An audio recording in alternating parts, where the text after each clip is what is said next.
ভাটারা থানায় সন্ত্রাস বিরোধী আইনে মেজর সাদিকের স্ত্রী সুমাইয়া জাফরিনকে গ্রেপ্তার দেখানো হয়েছে। দুপুরে এই মামলায় তাকে সিএমএম কোর্টে তুলে রিমান্ড আবেদন জানাবেন তদন্তকারী কর্মকর্তা। আওয়ামী লীগ নেতাকর্মীদের গেরিলা প্রশিক্ষণের দায়ে সুমাইয়া জাফরিনকে বুধবার রাতে ডিবি হেফাজতে নেওয়া হয়। পরে তাকে মিন্টো রোডের ডিবি কার্যালয়ে নিয়ে যাওয়া হয়। অভিযোগ উঠেছে, মেজর সাদিকের স্ত্রী সুমাইয়া জাফরিনও স্বামীর সঙ্গে এই প্রশিক্ষণ দিতেন। বিষয়টি প্রকাশ্যে আসার পর থেকেই তার খোঁজ করছিল পুলিশ। এর আগে রাজধানীর বসুন্ধরা এলাকার কেবি কনভেনশন হলে সারা দেশ থেকে আসা বেশ কিছু আওয়ামী লীগ নেতাদের গেরিলা প্রশিক্ষণ দেওয়ার অভিযোগে সেনা হেফাজতে নেওয়া হয় মেজর সাদিককে। এখন পর্যন্ত ২০ জনের অধিক আওয়ামী লীগ নেতাকর্মী গ্রেপ্তার করেছে পুলিশ।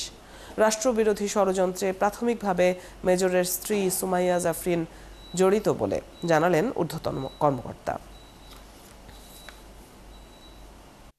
এখন পর্যন্ত এই মামলায় ২৮ জনকে গ্রেফতার করা হয়েছে। জি, আমরা অবশ্যই চেষ্টা করছি এখানে কোনো রাষ্ট্রবিরোধী কোনো ষড়যন্ত্র বা নাশকতার কোনো কিছু ছিল কিনা, এবং আমাদের কাছে যে গোয়েন্দা তথ্য রয়েছে সেইটার ভিত্তিতে আমরা কাজ করছি। এ নিয়ে বিস্তারিত জানাতে আদালত পাড়া থেকে আমাদের সাথে যুক্ত হচ্ছেন সহকর্মী নিবিড় সাহা। নিবিড়, সুমাইয়া জাফরিনকে আদালতে তোলার সবশেষ আপডেট জানাবেন এবং পুলিশের কোনো বক্তব্য পেয়েছেন কিনা, কতদিনের রিমান্ড চাইতে পারে তারা?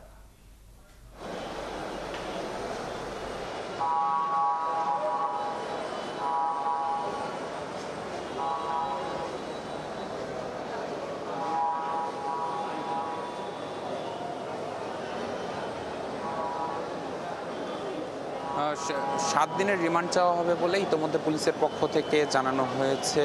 সুমাইয়া আফরিনের 7 দিনের রিমান্ড চাইবে পুলিশ, এবং যেমনটি জানতে পেরেছি যে গতকাল গ্রেপ্তারের পরে তাকে গতকাল জিজ্ঞাসাবাদের জন্য তাকে উত্তরা থেকে নিয়ে আসা হয় মিন্টো রোডের ডিবি কার্যালয়ে, এবং ডিবি কার্যালয়ে তারপর থেকে অবস্থান করছেন এই যে মেজর সাদিকের স্ত্রী সুমাইয়া আফরিন, এবং সেখানে আসলে তিনি এখন অবস্থান করছেন আমরা যতটুকু তথ্য পেয়েছি, এবং কিছুক্ষণের মধ্যে তাকে মিন্টো রোডের ডিবি কার্যালয় থেকে বের করে এই সিএমএম কোর্টে নিয়ে আসা হবে। এবং এখানে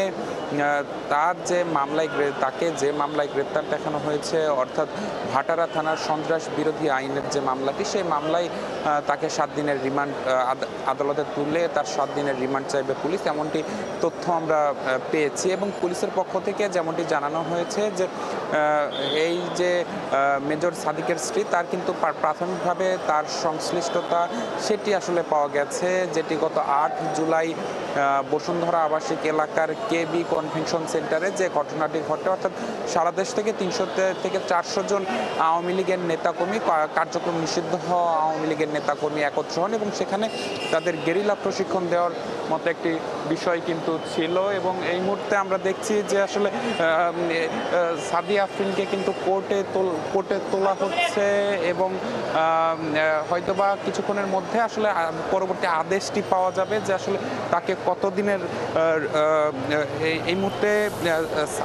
এই মুহূর্তে তাকে আদালতে তোলা হচ্ছে। এবং আমরা দেখছি যে পুলিশ এবং ডিবি পুলিশের একটি দল তাকে কিন্তু আদালতে তুলছে, এবং আমরা যেমনটি শুনছিলাম যে তাকে মোট 7 দিনের রিমান্ড চাওয়া হবে পুলিশের পক্ষ থেকে। তো সেই বিষয়ে আসলে হয়তোবা শুনানির পরে, যে কিছুক্ষণ পরে যে শুনানিটি হবে, সেই শুনানির পরে কিন্তু আসলে বিস্তারিত আরও তথ্য পাওয়া যাবে বলে আমরা মনে করছি। এবং পুলিশের পক্ষ থেকে সকালে একটি ব্রিফিং করা হয়েছে, সেখানে যেমনটি জানানো হয়েছে যে এই যে ঘটনা, গত ৮ জুলাইয়ের যে ঘটনা, সেই ঘটনায় কিন্তু এই নারীর কিন্তু আসলে প্রাথমিকভাবে যে সম্পৃক্ত থাকার প্রমাণ, সেটি আসলে পাওয়া গেছে। এবং এই মুহূর্তে আমরা দেখছি যে পুলিশ এবং গোয়েন্দা পুলিশের একটি দল তাকে প্রোটোকল দিয়ে আসলে তাকে নিরাপত্তার মধ্য দিয়ে কিন্তু তাকে আদালতের দিকে নিয়ে যাচ্ছে। এবং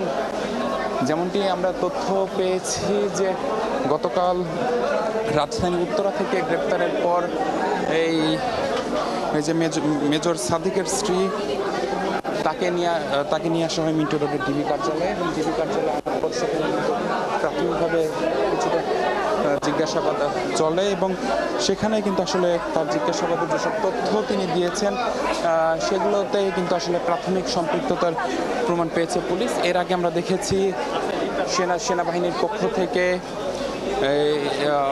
মেজর সাদিক যিনি আছেন তাকে কিন্তু সেনা হেফাজতে নেওয়া হয়েছে এবং তাকে আমরা যেমনটি জানতে পেরেছি যে তার বিরুদ্ধে আসলে সম্পৃক্ত থাকার যে নিবিড়, আমরা আপনার মাধ্যমে দেখতে পাচ্ছি যে তাকে এই মুহূর্তে আদালতে তোলা হচ্ছে। আপনি আছেন সেখানে, নিশ্চয়ই পরবর্তী আপডেটও আপনার মাধ্যমে আমরা জানতে পারবো।